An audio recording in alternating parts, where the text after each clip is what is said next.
And there are some hardliners in this government that are sponsoring this kind of narratives. They just want to show that they can Islamize this country. They think about Taliban, they think about the Mujahideens, and they want to replicate it in this country. And they don't care what happened. They simply don't care, as long as at the end of the day, there's Sharia, and there is whatever thing they have in their head. This Boko Haram issue started since 2012, and I was in the military intelligence that time. We arrested those people. It is my organization that actually conducts interrogation and interview. And they mention names. I mean, I can't come on the air and start mentioning names of people that are presently in government now that I know. Presently in government. That the boys that we arrested mentioned. Some of them are governors now. Some of them are in the Senate. Some of them are in Asu Rock.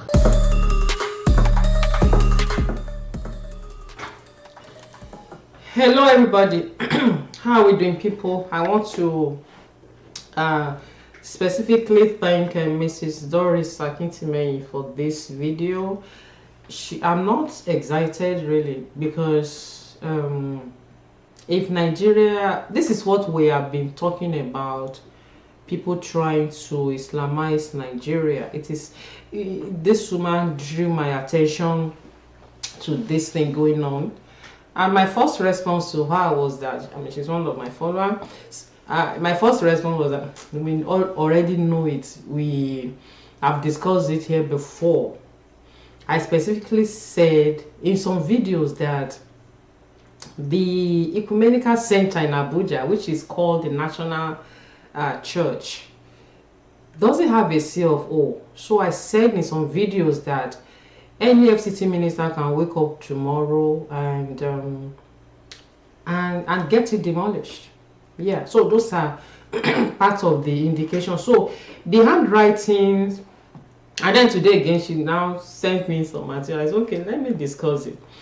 The handwritings were already on the wall. Definitely. That's why it's when we talk sometimes, when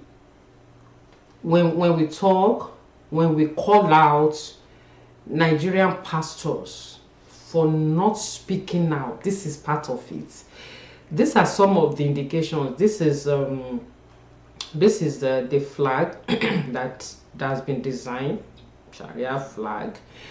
This is your National Assembly, Nigeria. Does it look like a mosque? The top. There's a place in the House of Rep that they have the crescent, or this one, because when we go there, I've seen it before, and I was like, this one, this crescent here. So this is the note from August 27, 2001. So not be today that is saying that Buhari called for the introduction of total Islamic law across the country. So it's not new. He was quoted to have said that I will continue to show openly inside me the total commitment. That's where it's circled in red. Commitment to the Sharia movement that is sweeping all over Nigeria. Buhari said, quoted in press reports. I'm showing us all this so that we know that the thing has been there, like some of you know. Now in Osun State, they have put a date to the inauguration of the Sharia system of governance. I've said it before. We are deceiving ourselves, like I said, in Nigeria, if we think that Nigeria is a secular state. It's not. The target, you remember Babangida, when there were talks then that he has put Nigeria with the IOC Islamic countries, all right? And people are like, this. See, I'm going to play some videos for you to hear. General T.Y. Danjuma, he was a minister of defense at the time. He actually indicted the Nigerian army, the security operatives, that they are the ones that are backing up this Boko Haram people and all of that. When Boko Haram started, we thought it was all about excuse me. We thought it was all about don't go to no, it's not. It was a movement to Islamize Nigeria. So I will allow you to watch what T.Y. Danjuma said indicting the Nigerian army. Look at all the military formations. They are headed by them. Let me allow you to watch that video first, and I'll come back and we are still going to watch so many. In fact, I have so many materials that I will have to do this in part, because I don't want this video to be too long, so that you won't be weary of watching. Let's go. Every one of us must rise up. The armed forces are not neutral. They collude. They collude. They collude with the armed bandits. They kill people, kill Nigerians. They facilitate their movement. They cover them. If you are depending on the armed forces to stop the killings, you will all die one by one. So you heard that. Now let me play again a video where someone actually indicted again the church in the southern part of Nigeria, that they behave as if they don't know what is happening in the north. Everybody's just about their own pocket. Everybody just wants to be, if you are comfortable in your own domain, if you have your private jet, you are okay, you have your private landing strip in front of your house, you have your Rolls Royce, you are good. A lot of time, I've said it here before, if war breaks up out in Nigeria, nobody will be able to go to church. Nobody. If you keeping quiet and not speaking truth to power, and hobnobbing with them, and not calling their bluff if they invite you for anything, Mr. Hezden, you can shake them.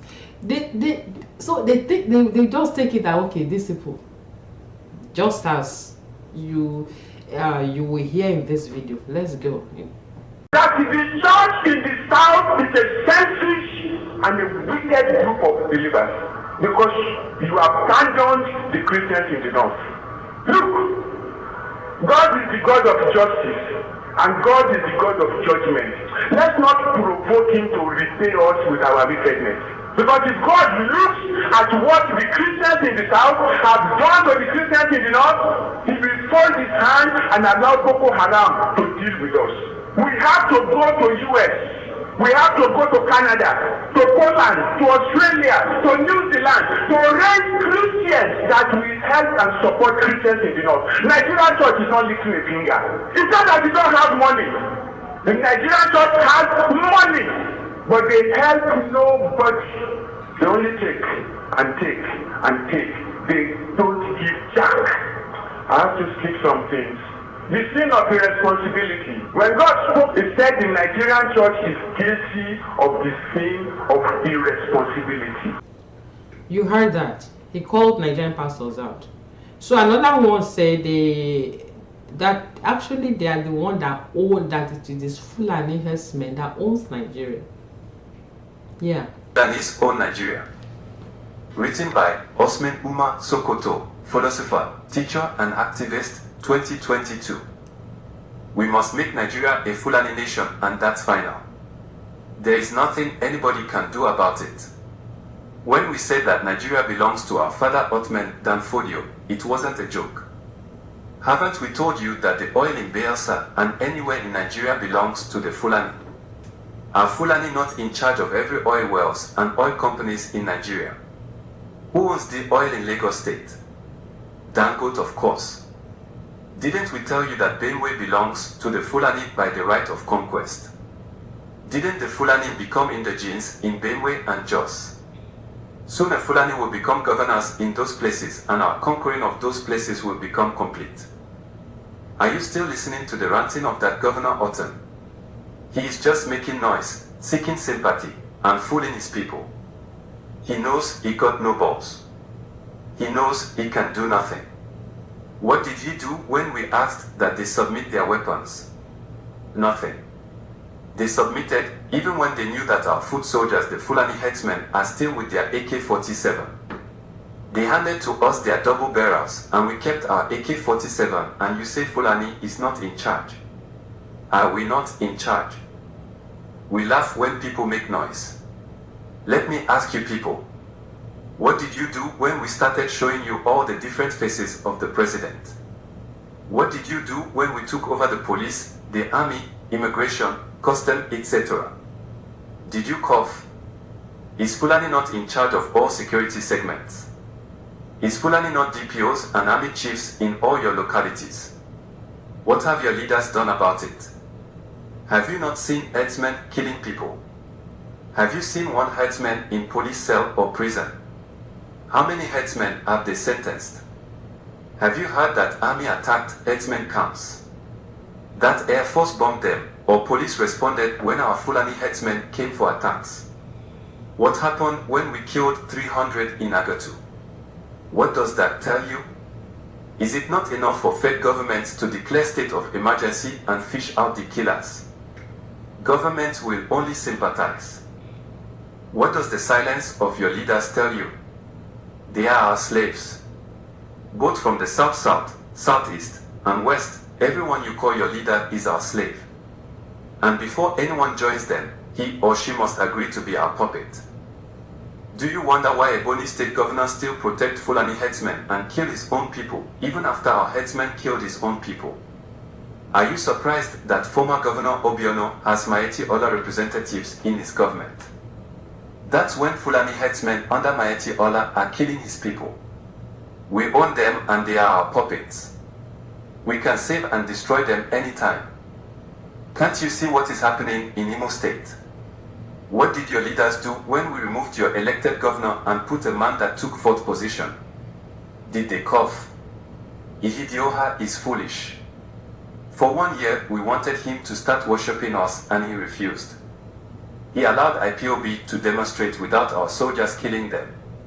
Now he is a governor only inside his family house. Ho ho ho ho. Let me tell you the truth. You must worship the Fulani if you must rule your people in Nigeria. Our slave Hope is doing a nice job. He has killed ESN commander and he is still killing. When we are done, you all will understand how powerful the Fulani is. We are master planners. Do you know the number of Fulani from West and North Africa that have become Nigerians in the past 20 years? And with NIN registration, more will become Nigerians. Are Fulani not sacking villages and renaming them? What have you all done about it? When we declared no visa for Africans, we knew what we were doing. We will take over Nigeria and you all will not do anything. We opened our borders and allowed Fulani from West African countries to come in and we call it visa on arrival. If you cough, we imprison you, send you to exile or waste you. Yes, your leaders are our slaves. Is Tinubu not worshipping us? We promised him president and he started betraying his people. Let him come and be president, let us see. Are Tinubu and Osibajo not fighting now? It is part of Fulani agenda. The presidency is going back to the north. Wait and see how it will happen. That one in Rivers State called Governor Wike. That one is a big clown. He was bragging to be a hitman, claiming up and down that he loves his people. What did we do?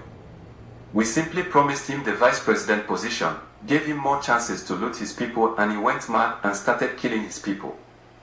He gave his own Abigbo women to our soldiers to rape and kill. We are not done with you guys. Those ones they call Ohanis is now ours. When last did you hear them talking? We bought them over a very long time ago.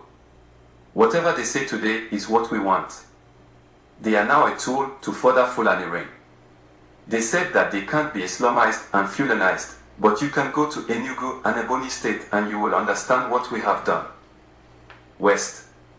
We are on top of the game. We have already taken Ilorin a long time ago. We have gradually taken lots of places. Didn't we send them to the Benin Republic as refugees? More and more to come. Where are the Afinefes? Where is Sunday Igbo? Where is Namdi Kanu?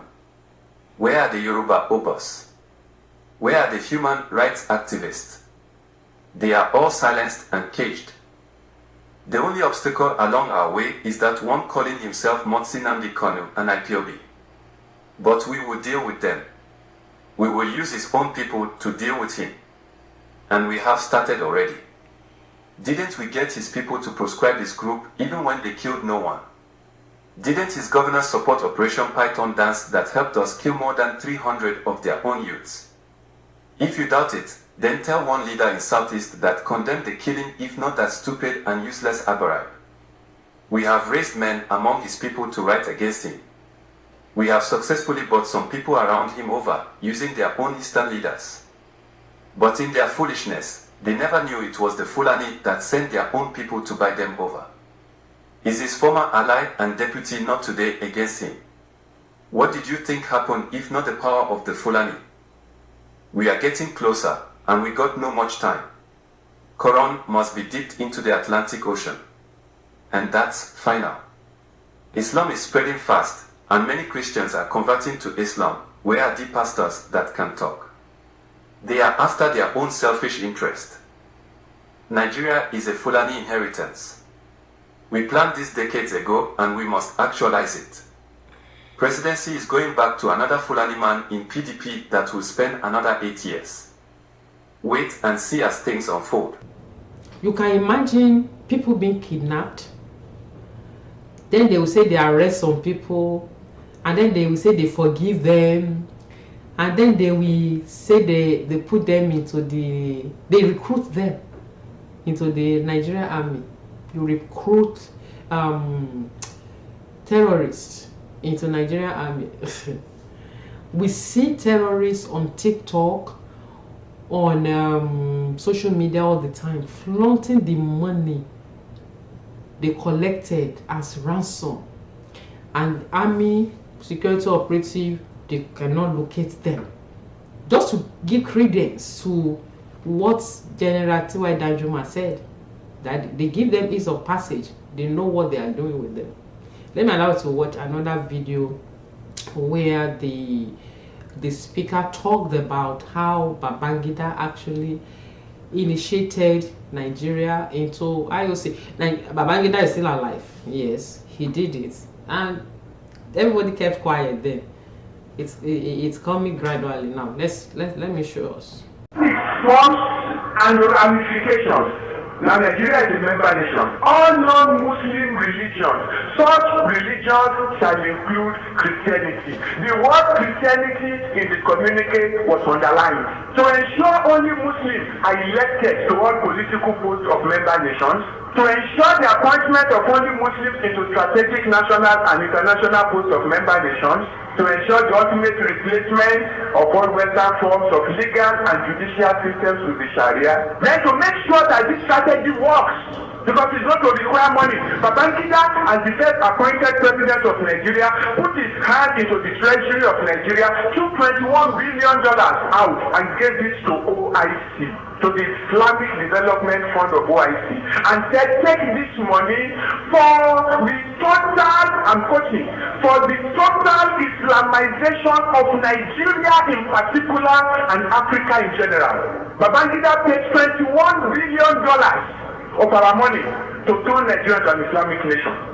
And they have started Boko Haram, don't look at it as something that is isolated to the northeast.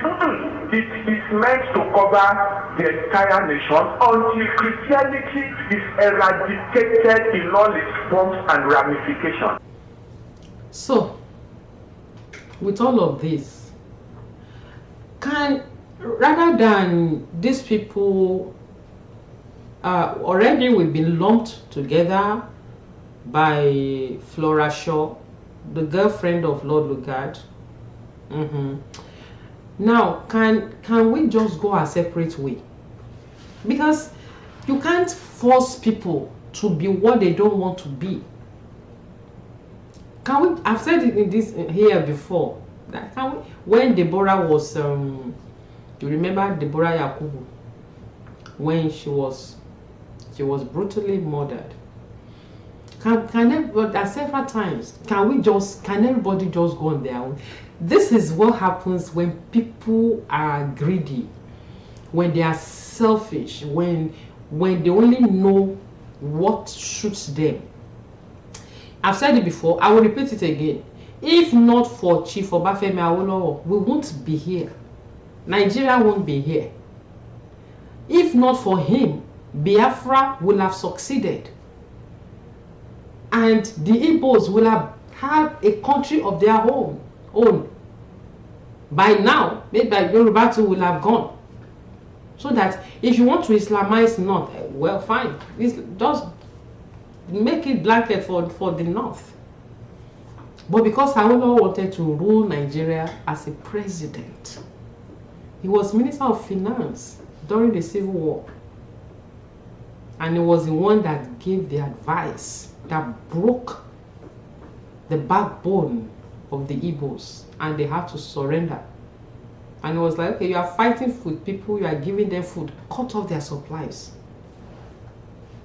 Because he wanted to rule Nigeria as one. Look at, that's why the Igbos, I don't want to use the word like, I have a lot of Igbo friends. They seem not to want to forgive the West, the Yoruba, side of Nigeria, that this is what they caused. If we ask our pastors now, we will be praying. This is not about prayer. God will not do what you are supposed to do. It will not. It's not about prayer. You need to put your feet down and say, no, this cannot happen. Nigeria is a secular state. Nobody is disturbing you from doing your own religion. So why? Turkey. Turkey was a Christian nation of over 1,000 years. Nigeria, over 1,000 years Christianity, sorry. Nigeria Christianity came into Nigeria about 172 years ago. So if these people could uproot, today Turkey is a Muslim country. So if these people could uproot Christianity from Turkey, the books that were written by Apostle Paul to those churches in the scripture were written, where those churches were in Turkey, present day Turkey. They call them Asia Minor then. So if they could uproot Christianity from there, Christianity that has been there for over 1,000 years, can you now see that if our leaders, if our Christian leaders, if all they are about is tight, girlfriend and all of that, if they cannot come out and speak out now, then get ready. Because they will do it. It's harsh, it's hard, but they will do it. That's why I made you to see Turkey as an example. In fact, this is a movement now all over the world. UK, they are trying to do the same. Other countries, it's crazy. All right, people, please let me know your thoughts in the comment section, and I'll talk to you again very soon. Thank you for being here. God bless you.